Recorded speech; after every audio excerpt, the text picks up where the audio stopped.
I still get comments like, "You speak English very well." The director tells me, "You need to be blacker." We're all not like that. We don't have to have that accent. We don't have to, because I'm third generation.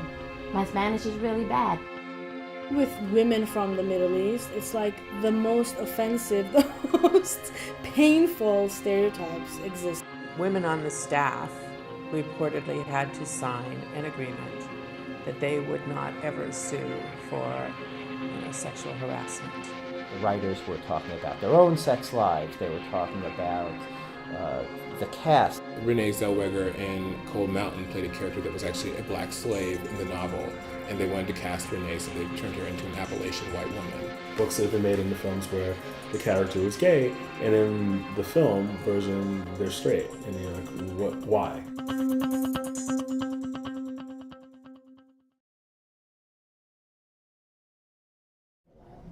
The fact background for Lyle is that she was a writer's assistant on the Friends TV show. She was an African-American woman who had worked in the entertainment industry before. She had worked on Nickelodeon, she had worked on comedy shows, and she was pretty savvy about what it looked like, what comedy looked like, what the entertainment industry looked like.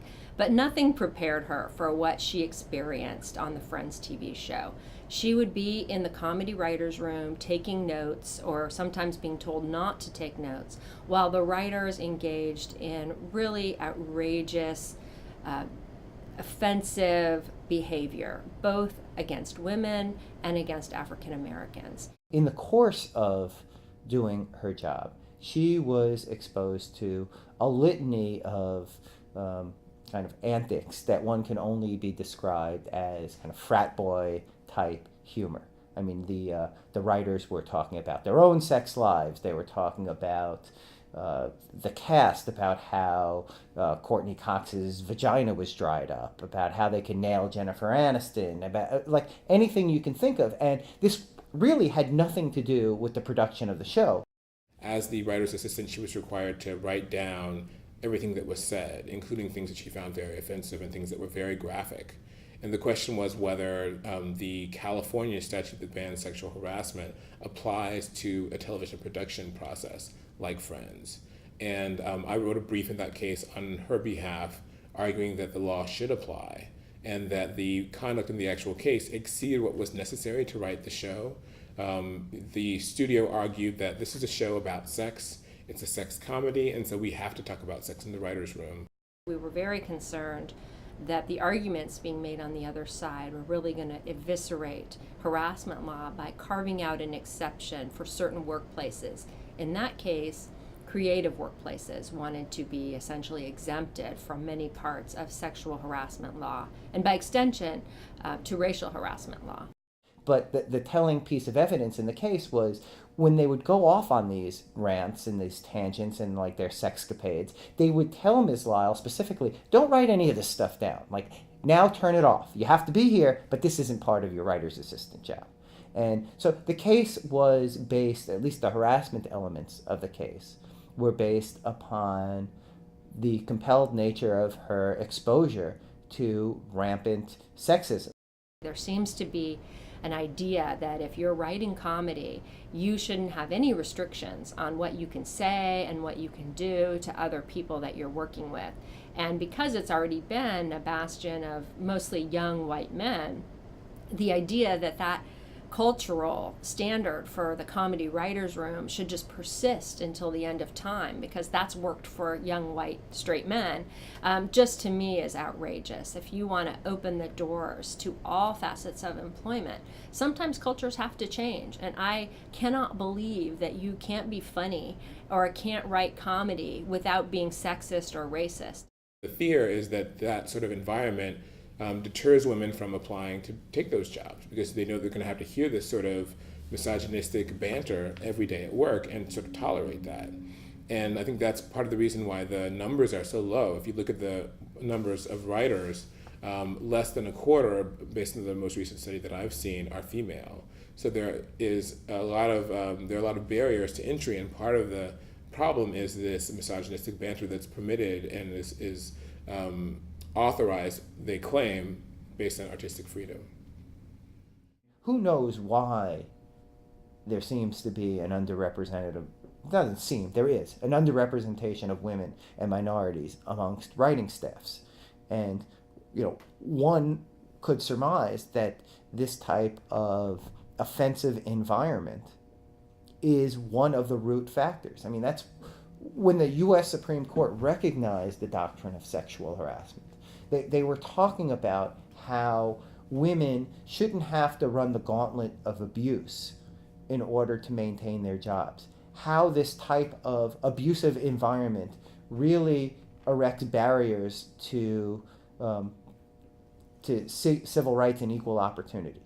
And if the condition of employment is you need to hear, misogynistic comments, maybe women don't want to be part of that environment, and they're not. And maybe that reflects a view of men of women as nothing but sexual playthings, that women couldn't be equals in creating humor, that keep women out of the writer's room. It wasn't ever said to me, but I know when the Nash Bridges show was here shooting for 6 years, whatever, enough to get into syndication, women on the staff reportedly had to sign an agreement that they would not ever sue for, sexual harassment. And I heard some of the stories that came in from people, and they would not go to the unions. They would not complain, and they had signed an agreement that they wouldn't sue. So that wasn't that long ago. Disgusting. So the idea that you can ahead of time waive your legal rights with respect to sexual harassment or sex discrimination or pregnancy discrimination, it just would not hold up in the law. You cannot prospectively waive your right to be free from discrimination and harassment. But this idea that you could warn someone ahead of time, this is going to be a sexually explicit show, and are you really sure you want to come and work here? Seems to be, unfortunately, what the California Supreme Court suggested might be okay with respect to the Lyle case. So I think it's completely outrageous to suggest that women wouldn't be welcome in these particular environments unless they agree to put up with behavior that's clearly contemplated in advance would be harassing. I mean, it shows that people are well aware that this is not socially acceptable, that this is not okay. So instead of addressing the behavior and saying, we're not going to engage in this kind of behavior, it's important to us to have women as equal partners and to treat women with respect and to treat all of our workers with respect. The idea that you would have ahead of time say, you know what, you may not want to come and work here because we're not willing to change our culture to really, enforce equality, I think is just absolutely wrong, and I can't believe it would survive a legal challenge. That's an outrageous story.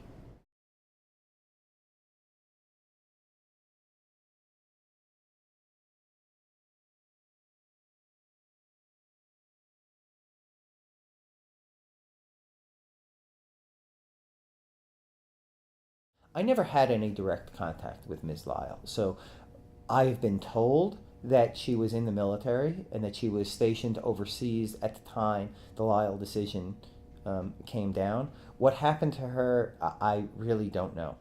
I never met her personally, but I really admire her courage in coming forward and taking on a very popular TV show, trying to sort of lift the curtain on some really outrageous behavior that my understanding is continues to go on. I heard that she went into the military. So I think she sort of abandoned the entertainment industry altogether. And that may have been a realistic choice because once you complain, once you object, you're sort of blacklisted in the industry. So that's one of the problems here, that there's a lot of discrimination that's happening.